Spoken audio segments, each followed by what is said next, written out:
Hi everyone, welcome again to another Teacher Joseph podcast. We're going to have a look at the Christmas messages from some of our politicians now, telling us, of course, to be kind and good, and reminding us of how good they are and what they'll be doing this year at Christmas.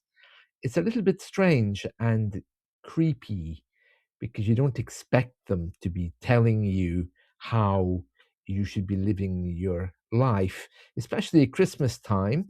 Well, here's one from our Prime Minister, and he's telling us here how important it is to check in on our neighbor and our friends while we're going to church.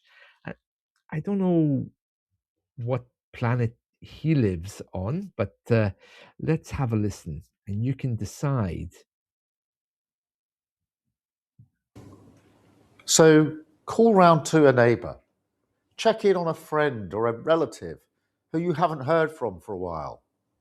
Reach out. It can make a huge difference. That's what Christmas is about.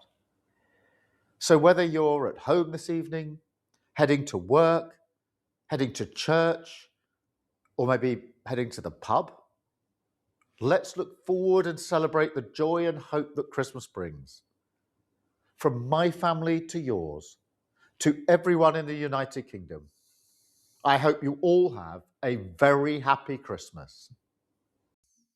That was Keir Starmer telling us to make sure that we visit our neighbours. And this is another example of how the governments here in the UK, they love to play the role of our mother. And there's many other examples of that with some of the laws that they tried to pass to keep us in some way responsible to them.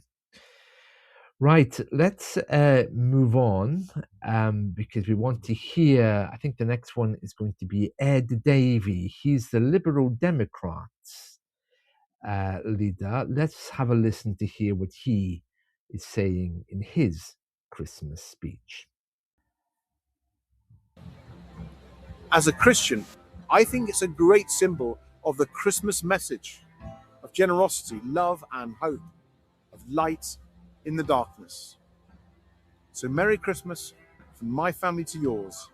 If you ever get a chance to pop down here, this is a tree well worth a visit.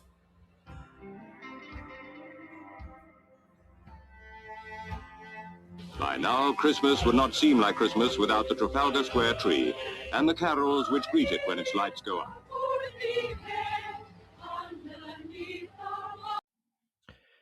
Right, that was Ed Davey there, pointing to a Christmas tree and his message of hope.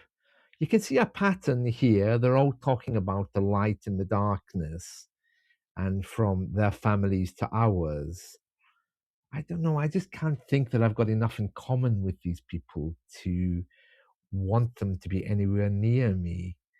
I see them in the Parliament building on TV fighting, and it really gets nasty and very, very personal. It looks more like some kind of really nasty version of Sesame Street sometimes when I see them fighting. If you can imagine a group of puppets attacking each other, that's exactly what it looks like. And when I hear them telling us to have a nice Christmas, in fact, ordering us, not just telling us to enjoy ourselves, we should be looking after our friends and neighbors. It doesn't fill me with hope. I don't know, maybe these people are really nice and in Parliament they become really nasty. Or maybe it's the other way around. Maybe they are just genuinely good people and the Parliament brings out the worst in them. But either way, they're not the kind of people I'd want to take advice from. Running the country can't be easy. The opposition is there, people like Ed Davey, to keep the government in check. But Yeah. I wonder if your leaders give you these kinds of messages. Well, one thing is for sure, the tone of Keir Starmer in the first video, he's not a good speaker. He's not really highlighting or stressing. He's just reading from a script. The second guy there, Davey, is something kind of similar. He's not filling me with hope. There's no big smile. What's really missing, I think, is a sense of peace. The next one's going to be from a woman. Maybe that's going to be a bit different. This is from the Conservative leader. Let's listen to her and see what she has to say about Christmas. Christmas is my favourite time of year. So many of the things I love happen in December. Having lots of family around, seeing my friends, eating, drinking, having fun, making merry. It's absolutely the very best time. And I wanted to take this opportunity to say thank you to everyone, not just in the Conservative Party or in my constituency, but across the country, for all that you have been doing in your communities, supporting each other and helping to keep all our towns, villages, and places going. I think that Christmas is a time for us to reflect on all that's happened in the year. Sometimes we have amazing years. Sometimes, like when I lost my dad, we have difficult years and we're commiserating, but we do it together. But it's a time for us to support all of those people who need our assistance, who need our help, who need our support. And that's one of the best things about Christmas, that it isn't just about all of the things that we love and want to do, but thinking about other people. And so my message to everyone this Christmas is have a happy one, but also remember all of the people who might be in your community or even in your family who need your support. And let's not forget them either. And I'm looking forward to 2025. I wish you all the very best for the new year and all of the exciting things to come. Right, that was Kemi Badenoch, and she was definitely the best presenter. She wanted to wish all of us a happy Christmas, and you could hear the difference by her pitch and tone. She actually sounded natural. I almost believed her. She had a really nice voice. I could see she was reading from a script. They obviously had a really good cameraman because he was kind of like moving around her and taking her from different angles. So yeah, almost believable. She did seem to be caring about us somehow. I'm wondering if they actually got together to discuss this because, you know, the theme has been the same from all three of them about looking after family.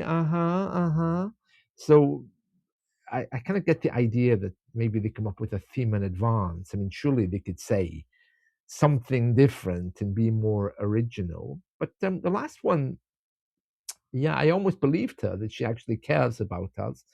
But when I see her in the Parliament building again, screaming and shouting at the top of her voice at the Prime Minister with questions and these things, I do understand, you know, they obviously have to hold each other accountable. It does make me wonder, though, about their characters. You know, I mean, you have to be quite forceful to be a politician anyway. So, of those three, almost certainly she gets my support only because she presents very, very well. I'd really love to believe that she means what she says. Maybe because she's a woman, she just seems warmer compared to the other two. I don't know, but yeah, her, because of her intonation and her warmth coming through her voice, yeah, she almost had me convinced that she means what she says, and hopefully, somewhere in her heart, she really does, because we need to hear those kinds of words at Christmas time. Well, I guess that's it from me before Christmas. I don't know why people say that. Oh, my last podcast before Christmas. Because it's just another day. Tomorrow will be another moment. I I don't know why we make such a big deal out of Christmas. But whatever you're doing in the next few days, if you are celebrating it or not, try to participate in something. And if you're studying English, try to participate rather than simply staring at the TV. Try to do some shadowing, some listening, repeating. Begin to notice just how powerful intonation is, as Kemi just demonstrated to us there. The Kemi, is it? Yeah, Kemi Badenoch is her name. Okay, so just begin to notice how powerful these ways of stressing can be, especially if you're talking to native speakers. But tuning in and hearing the difference, that's a great place to start. Merry Christmas.